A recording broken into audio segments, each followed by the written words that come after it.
الصلاة والسلام عليك يا حبيب الله. الصلاة والسلام عليك يا نبي الله. صلى الله تعالى عليه وسلم. میرے پیارے آقا صلی اللہ علیہ وسلم کے پیارے دیوانوں، ماہ رمضان المبارک کے گزرنے کے فوراً بعد اللہ تعالی ہمیں عید منانے کا موقع عطا فرماتا ہے. جیسے ہی ماہ رمضان المبارک ختم ہوتا ہے اور ماہ شوال کا چاند نظر آتا ہے، اسی ماہ شوال کی پہلی تاریخ کو ہم اور آپ عید الفطر مناتے ہیں. یہ بہت ہی بڑا سعادت مند دن ہوتا ہے.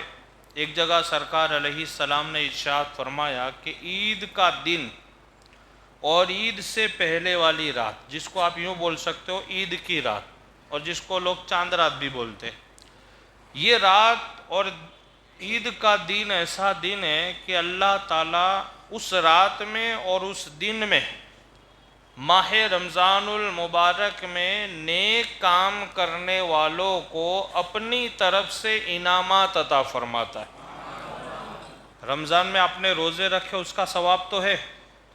آپ نے ماہ رمضان میں خیرات کی، اس کا ثواب ہے. آپ نے قرآن پاک پڑھا، اس کا ثواب آپ کو ملا. ماہ رمضان میں آپ نے جو بھی بھلائی کے کام کیے، ایک دوسرے کی مدد کی، یا کسی کو تحفہ دیا، یا کسی کو نذرانہ دیا، یا کسی کو کپڑے پہنائے، جو بھی آپ نے کیا اس کا ثواب ہے اپنی جگہ. لیکن عید اور اس سے پہلے والی رات، یہ خصوصی رات اور خصوصی دن میں اللہ تعالیٰ اپنے بندوں کو خاص انعام عطا کرتا ہے. ایک صحابی نے پوچھا، یا رسول اللہ وہ انعام کیا ہوتا ہے؟ وہ انعام کیا ہوتا ہے؟ تو سرکار علیہ السلام نے فرمایا کہ وہ انعام اتنا عظیم الشان ہوتا ہے کہ قیامت کے دن جب روزے دار اور خیرات کرنے والے اور ایک دوسروں کو مدد کرنے والے، دینے والے، تحفے تحائف دینے والے جب قیامت کے دن دیکھیں گے کہ انہیں اس کا انعام کیا ملا، تو وہ تمنا کریں گے کاش ہمیں دوبارہ زندگی ملے اور ہم دوبارہ ایسے نیک کام کریں. اتنی بڑی بڑی نعمتیں اللہ عطا فرما. روزے کا بدلہ بھی ایسا ہے.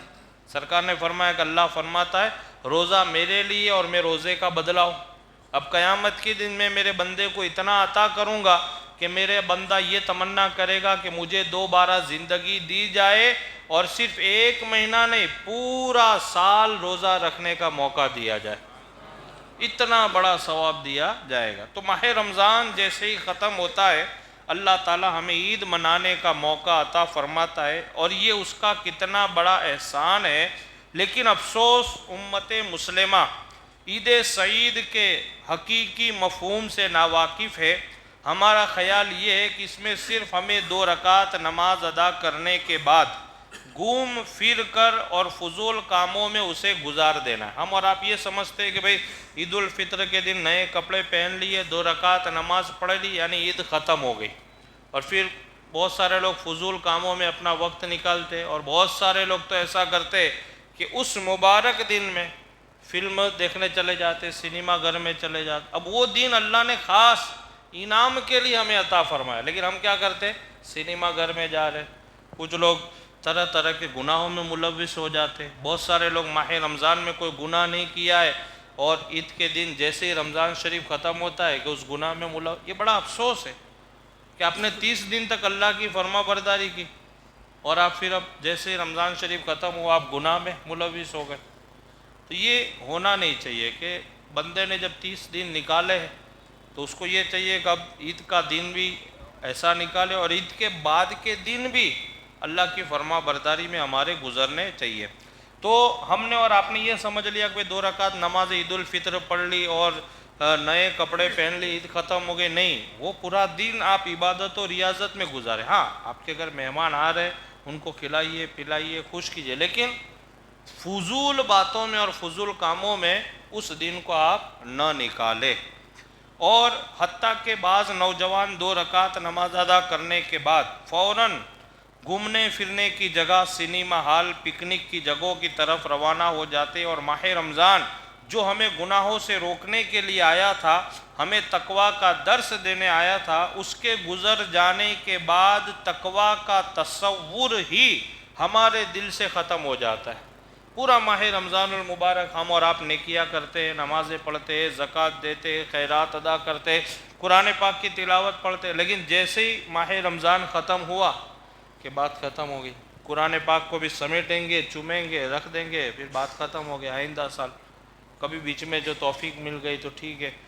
اور بہت سارے لوگ ماہ رمضان المبارک میں نمازیں پڑھنے آتے ہیں، اب ان کو آپ جمعہ کے دن دیکھو گے یا آئندہ سال آپ کو رمضان میں ان کا دیدار ہوگا، تو یہ ہونا نہیں چاہیے۔ اللہ نے ہم کو جب یہ مبارک مہینہ عطا کیا اور اس میں جب ہم نے برے کاموں کو چھوڑ دیا ہے، نماز کی پابندی کی ہے، تو ہمیشہ کے لیے اس چیز کو آپ پکڑ کے رکھیں۔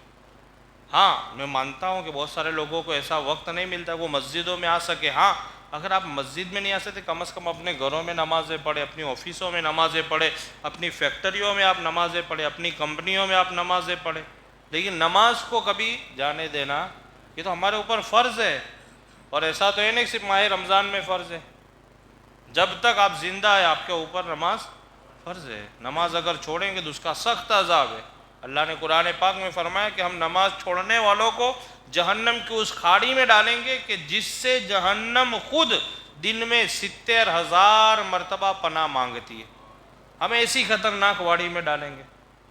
اب ہم نماز بڑی آسانی چھوڑ، اور نماز تو ایک ایسی دولت ہے کہ آپ نماز کی پابندی کر کے آپ دیکھیں، اللہ اس کا آخرت میں تو بدلہ بے حساب عطا فرمائے گا، لیکن دنیا میں جو اس کا بدلہ ہے اتنا ملے گا کہ پھر آپ کبھی نماز نہیں چھوڑیں گے۔ اور نماز چھوڑیں گے کیا؟ جب تک آپ نماز پڑھیں گے نہیں آپ کو دل میں سکون نہیں ملے گا، لیکن شرط ہے کہ آپ پابندی کریں، اس کی برکتیں بھی آپ کو ملے گی۔ سرکار علیہ السلام نے اس کی بے پناہ برکتیں عطا فرمائی، وہ بھی آپ کو ملے گی۔ تو کہتے یاد رکھیں اسلام خوشی منانے کا حکم دیتا ہے، مگر وہ خوشی جس میں شریعت مطہرہ کے احکام کے خلاف ورزی کی جائے، اسلام اس کی اجازت ہرگز نہیں دیتا۔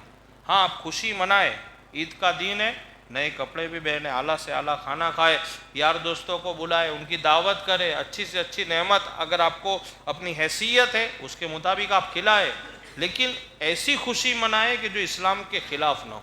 اب نمازیں جا رہی ہے اور آپ دعوتیں کھا رہے ہیں، نمازیں جا رہی ہے آپ گھومنے چلے جا رہے ہیں، عید کا دن ہے آپ سنیما ہال میں آپ مل رہے ہو، تو یہ نہیں ہونا ہے۔ نمازیں بھی آپ پڑھیں، خوشیاں بھی آپ منائیں، یقیناً نماز کی برکت سے اللہ تعالیٰ آپ کی خوشیوں میں برکتیں عطا فرمائے گا۔ اللہ سے دعا ہے کہ اللہ رب العزت مجھے اور آپ تمامی حضرات کو ماہ رمضان المبارک کی رحمت و برکتوں سے مالا مال فرمائے۔